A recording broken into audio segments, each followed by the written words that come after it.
Shalom, meus queridos e amados irmãos, estudantes, seminaristas, que nos acompanham aqui pelo nosso canal do YouTube.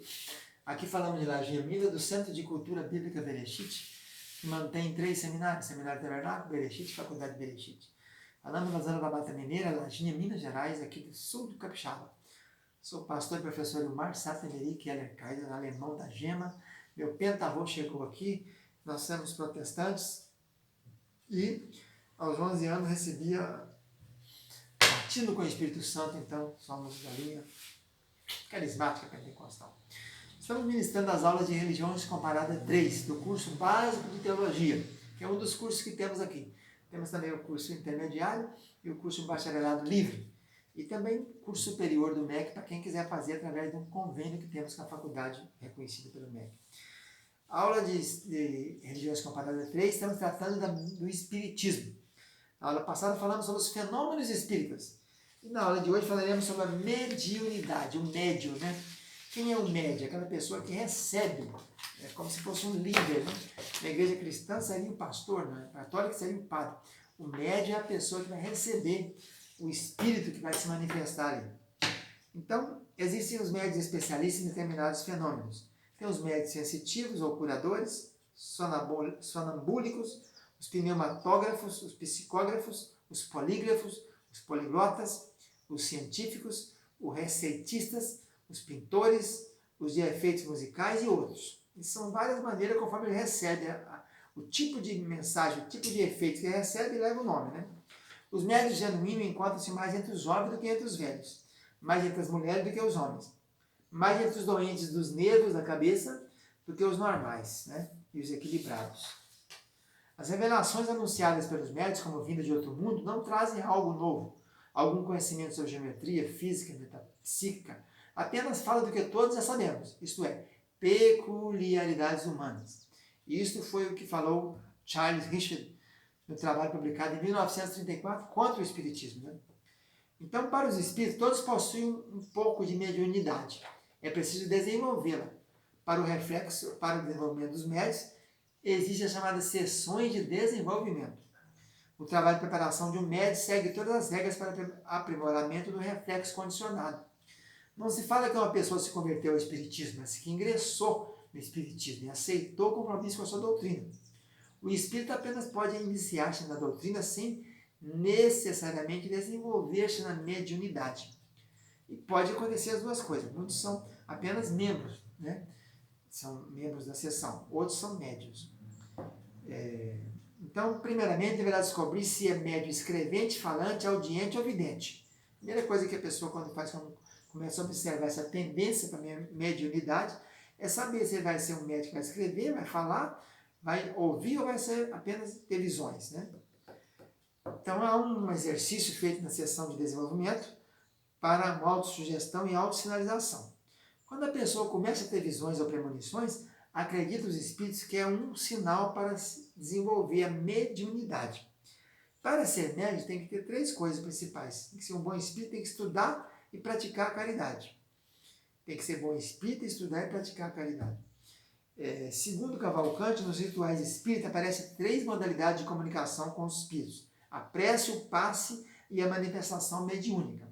A prece é a irradiação de vibrações positivas e ocorre pelo menos 2 vezes nas sessões. O passe é uma transmissão dirigida de fluidos de perispírito para perispírito, é a troca fluídica, e não é a manifestação mediúnica. E deve ser evitado o toque, só permitindo o caso de problemas físicos, não pode ficar tocando em ninguém. E a manifestação mediúnica ocorre quando o espírito comunicante desliga algumas ligações do perispírito com o espírito e as liga a ele. Então a pessoa passa a receber como se fosse um transe, né? Então destaca 2 mediunidades, a mental e a física. As maneiras mais comuns da primeira mental são a clarividência, ver os fatos, e a clareaudiência, relacionar-se com os espíritos, ouvir os espíritos. Que o espírito aceita como um só dom, né? Após pesquisar o espiritismo, Cavalcante chegou à seguinte conclusão: a mesma conclusão que a mediunidade é um dom inato. Em alguns casos é excepcionalmente desenvolvida, por ser trabalhada com outras encarnações. Segundo esse autor, a pessoa já nasceria com essa facilidade, né? Um médium pode demonstrar esse dom tanto na sessão pública como em qualquer lugar, seja na rua, onde for, né? não necessita de entrar em transe para ser mediúnico. Outros dons desenvolvidos dentro da mediunidade mental são psicometria, cura, libertação de maus espíritos, etc. Com relação às vozes mediúnicas ouvidas na sessão espíritas, concordo os espíritas que tenham sido uma das primeiras formas de mediunidade associada ao moderno espiritismo. A mediunidade, como já foi observado, está relacionada à crença ou à existência do perispírito, elemento que permite a comunicação com os espíritos encarnados ou desencarnados, e também a crença na influência dos espíritos sobre este mundo. O perispírito seria a ligação entre o corpo e o espírito, né? Mas vamos depois combater cada uma dessas coisas na próxima aula. O centro espírita e sessões. O centro espírita é um lugar como seria a igreja, né, dos crentes. É onde tem as diversas sessões espíritas, né, onde se realiza ela. Geralmente as sessões são durante a semana. São organizados dois tipos de atividades: o estudo da prática espírita para o público e o desenvolvimento da mediunidade, que são reuniões privativas, né? E também tem a sessão de caridade, bazares, costura, ajuda material.